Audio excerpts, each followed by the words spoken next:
Singapore में company तो बनानी है, बट क्या आपको पता है कि क्या क्या इश्यूज आ सकते हैं कंपनी बनाने में? क्या क्या प्रैक्टिकल प्रॉब्लम आप फेस कर सकते हैं? क्या क्या कॉस्ट उसमें इन्वॉल्व हो सकती हैं? तो आइए इस वीडियो को पूरा देखिएगा। इस वीडियो में हमने सारे इश्यूज को डिस्कस किया है डिटेल में। शुरू करने से पहले बस एक ही रिक्वेस्ट है, प्लीज़ हमारे चैनल को सब्सक्राइब करिएगा। चलिए स्टार्ट करते हैं। सिंगापुर में कंपनी को रजिस्टर करना आसान भी है और जल्दी भी हो जाती है, मगर कुछ इश्यूज जो है वहाँ पे आते हैं। वो चलिए उन इश्यूज को हम देख लेते हैं, वो क्या क्या इश्यूज हैं और वो एड्रेस कैसे करने हैं। 4 जो की इश्यूज हैं वो ये हैं कि सबसे पहला नॉमिनी डायरेक्टर का इशू आता है, रजिस्टर्ड एड्रेस का इशू आता है, आपको सिंगापुर में विजिट करना है कि नहीं करना है इसका इशू आता है, कंपनी सेक्रेटरी और वहाँ के जो रेगुलर और एनुअल कंप्लायंसेस है वो होंगे कैसे, उसका इशू आता है। सबसे पहला इशू जो होता है वो होता है नॉमिनी डायरेक्टर का, जो कि एक मैंडेटरी रिक्वायरमेंट है कंपनी इनकॉर्पोरेशन की सिंगापुर में। तो नॉमिनी डायरेक्टर कोई भी हो सकता है, सिंगापुर का सिटीजन भी हो सकता है, कोई पीआर होल्डर भी हो सकता है और कोई वर्क पास होल्डर भी हो सकता है। अब उनकी फीस कितनी होती है? फीस जो है बेसिकली जो रेंज है वो मैं आपको एक बता देता हूं, बट ये मत समझिएगा कि ये फिक्स रेंज है, कम भी हो सकता है ज़्यादा भी हो सकता है। तो एनीवेयर बिटवीन 2500 सिंगापुर डॉलर से 5000 सिंगापुर डॉलर के बीच में ये रेंज रहती है। ये एनुअल फीस होती है और इसी के इक्विवेलेंट आपको सिक्योरिटी डिपॉजिट भी देना होता है जो कि रिफंडेबल होता है। तो ये जो फिगर है एक मैंने आपको एस्टिमेट दे दिया, but it is not the exact figure. तो आप इस फिगर के बीच में ही आपको जो है फीस देनी होती है, एनुअल फीस होती है। और सिक्योरिटी डिपॉजिट इसलिए लिया जाता है ताकि इनकेस अगर कोई नॉन कंप्लायंस हो जाता है because of the reasons attributable to you, तो वो पैसा जो नॉन कंप्लायंस का है वो आपके सिक्योरिटी डिपॉजिट में से डिडक्ट कर लिया जाता है। तो ये जो है डायरेक्टर की फीस होती है। तो इसलिए बहुत इंपॉर्टेंट है कि अगर कोई भी आप कंपनी इनकॉर्पोरेशन करा रहे हैं तो एक ट्रस्ट वर्दी सर्विस प्रोवाइडर से ही कराएं जो कि प्रोफेशनली साउंड हो। तो जनरली हम लोग ये एडवाइस करते हैं कि अगर आप इंडिया से करा रहे हैं तो आप इंडियन किसी कंसल्टेंट को हायर करें जिसके वहाँ पे अरेंजमेंट्स हो, जो कि या कोई वहाँ पे उनकी रिप्रेजेंटेशन हो जो कि वहाँ पे कंपनी इनकॉर्पोरेट करते हो। तो ये आप ध्यान रखिएगा, आपका जो सर्विस प्रोवाइडर है बहुत ट्रस्ट वर्दी होना चाहिए, क्योंकि अगर इनकेस टर्मिनेशन कर लेता है director in the middle of the year तो फिर उसका रीअपॉइंटमेंट करना इज वेरी इंपॉर्टेंट। अगर आप रीअपॉइंटमेंट नहीं होता है, उसकी जगह पे कोई और अपॉइंटमेंट नहीं होता है, तो आपको दिक्कत आ जाएगी। तो फिर आपको नॉन कंप्लायंसेस आपके हो जाएंगे और आपको पेनल्टी पे करनी पड़ेगी।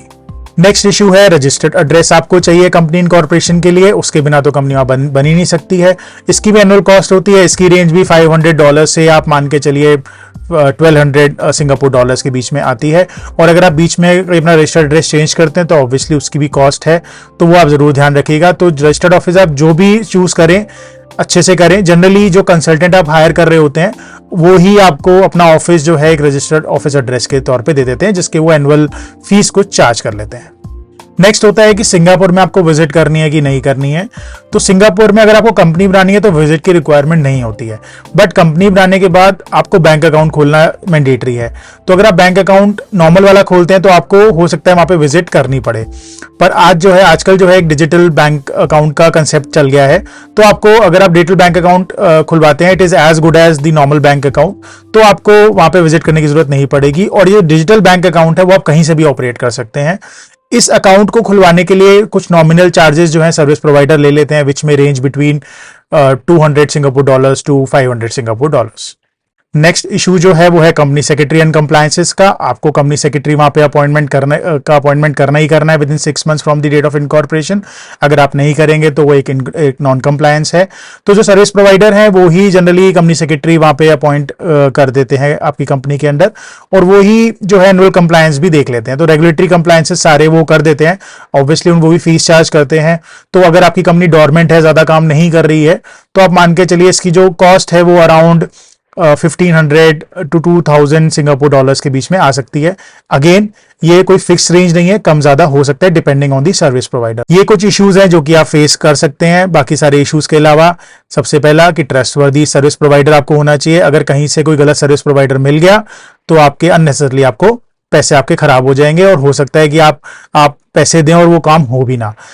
सेकंड जो है, बहुत सारे सर्विस प्रोवाइडर आपको इन्फॉर्मेशन नहीं देते हैं पूरी, आपको स्टेप बाय स्टेप बताते जाएंगे आप इनकॉर्पोरेट कर लीजिए, फिर आपको कहीं से बताएंगे ये कंप्लायंस रह गया, वो कंप्लायंस रह गया। तो वो चीज़ों का बड़ा इशू होता है। तो आप सबसे पहले ही इनिशियली सारी चीज़ें पूछ लें, और अगर इंडियन कंसल्टेंट है तो उससे अच्छा कुछ नहीं है, वो आपको सारी चीज़ें पहले ही बता के चलेंगे।